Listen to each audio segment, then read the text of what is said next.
सभी स्वजनों एवं प्रियजनों को श्रावण मास की सोमवार की शुभ संध्या।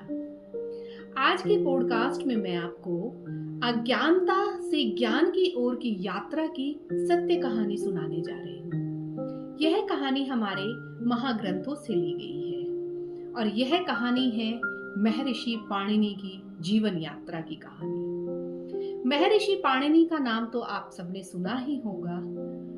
वो महर्षि बाद में हुए, उससे पहले वो एक साधारण निर्बुद्धि बालक थे। उनकी ये जो जीवन की यात्रा है ये बड़ी अद्भुत है। तो आइए शुरू करते हैं आज का पॉडकास्ट और जानते हैं महर्षि पाणिनि की महानता की ये कहानी। महर्षि पाणिनि जब बचपन में छोटे थे तो उस समय वो जब स्कूल जाया करते थे, वहां बैठकर जब वो कक्षा के अंदर अध्ययन करते थे तो उनको कुछ भी समझ नहीं आता था। उनके अध्यापक उनको निर्बुद्धि बालक कहकर पुकारते थे, जो उसके हृदय को छलनी कर देता था। गांव के आसपास के लोग भी यही कहते थे कि तुम्हारे हाथ में तो ज्ञान की रेखा ही नहीं है, विद्या की रेखा ही नहीं है, तुम निर्बुद्धि बालक हो, तुम कुंद बुद्धि बालक हो, तुम कभी कुछ सीख नहीं सकते, तुम आगे बढ़ ही नहीं सकते हो, तुम्हारे हाथ में सरस्वती ने रेखा ही नहीं दी है। एक बार इतना हताशा का नजारा था कि वो तोड़कर घर आते हैं और अपनी माँ के आंचल में आकर लिपट जाते हैं और रोने लगते हैं और कहते हैं, माँ, मुझे भगवान ने, मुझे ईश्वर ने ज्ञान की रेखा मेरे हाथ में क्यों नहीं बनाई?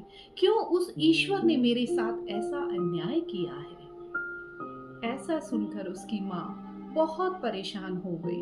उन्होंने बालक को बहुत समझाया बुझाया, लेकिन बालक तो रोते रोते अपना हाल बेहाल कर रहा था।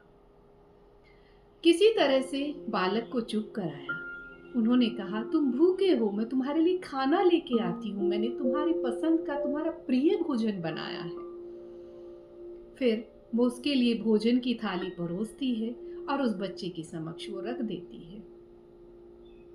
कुछ समय के उपरांत जब उसकी माँ आती है और वह देखती है कि वह बच्चा तो गुमसुम बैठा हुआ है, उसने खाने का एक कोर तक अपने मुंह के अंदर नहीं डाला था, थोड़ा सा भी निवाला उसने नहीं खाया था। तो उसकी माँ कहती, तुमने अब तक भोजन नहीं किया। इतना कहने पर पाणिनि उस थाली को हाथ से दूर फेंक देता है, झटक देता है। ऐसा देखकर माँ बड़ी क्रुद्ध होती है। एकदम से वो उसको एक थप्पड़ लगा देती है और कहती है, तुमने क्या किया? ऐसा झल्लाहट देखकर वो फिर से झल्लाकर कहता है, मुझे ज्ञान चाहिए और भगवान ने मेरे हाथ में वो रेखा नहीं दी है। मैं क्या करूं माँ? मैं कैसे इस समाज के साथ मिलूं? मुझे सीखना है, सीखना चाहता हूँ, कोई तो रास्ता बताओ माँ, जिससे मैं ज्ञान की प्राप्ति कर पाऊं। ऐसी ललक देखकर उसकी माँ की आंखों में आंसू आ गए। माँ ने कहा, बेटा, इस जगत में तुम्हें कोई कुछ भी नहीं सिखा सकता है और मैं, क्योंकि तुम्हारी माता हूँ, मैं तुम्हें भोजन दे सकती हूँ, वस्त्र दे सकती हूँ, रहने के लिए स्थान दे सकती हूँ, मैं भी तुम्हें ज्ञान नहीं दे सकती। परंतु जो सर्वज्ञाता है, सर्वज्ञ है, जो आशुतोष है, वही तुम्हें तुम्हारे मस्तक की, तुम्हारे ललाट की जो लकीरें हैं उन्हें परिवर्तित कर सकती है। इसलिए हे पुत्र, तुम जंगल में जाओ, हिमालय की ओर जाओ और उन आशुतोष से, उन शिव से, उन शंकर से प्रार्थना करो, तपस्या करो, वही तुम्हारे दुख का निवारण करेंगे।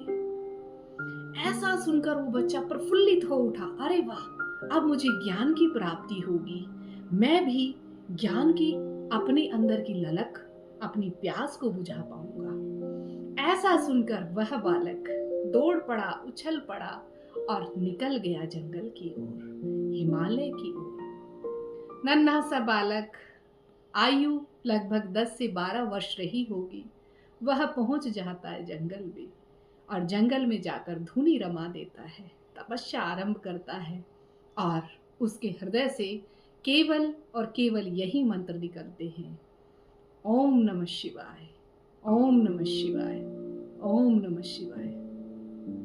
उस बालक को न खाने की धुन थी, न किसी प्रकार के खेल की धुन, बस उसको तो एक ललक लगी हुई थी कि मुझे ज्ञान चाहिए, मुझे ज्ञानी बनना है, मुझे विद्या की देवी सरस्वती को अपने भीतर धारण करना है। जंगल में आए इस नव आगंतुक को देखकर वहां के पशु पक्षी जानवर सब आश्चर्यचकित थे और डरे डरे से थे। लेकिन जब काफी लंबे समय हो जाता है तो इन पशु पक्षियों को अपने जैसा लगने लगता है, उनसे स्नेही हो जाता है। जब वह बालक बहुत लंबे समय तक ऐसे ही बैठा रहता है, प्रार्थना करता है, तो भोजन को लेकर वहां के पशु पक्षी फल लेकर उसके पास आते हैं और वानर राज तो अपनी पूंछ हिलाकर कहते हैं, बच्चे खाना खा लो। जब शरीर निष्प्राण होने लगता है तभी वह भोजन का स्वाद चखता है, भोजन को ग्रहण करता है, अन्यथा वो अपनी तपस्या में गहरे लीन रहता है। ऐसी गहन तपस्या, वो भी भूमंडल पर, और वो भी किसके लिए? कैलाश पर्वत पर रहने वाले आशुतोष के लिए, शिव शंकर के लिए, भोले बाबा के लिए। यह पुकार माँ पार्वती के कानों तक जा पहुंचती है।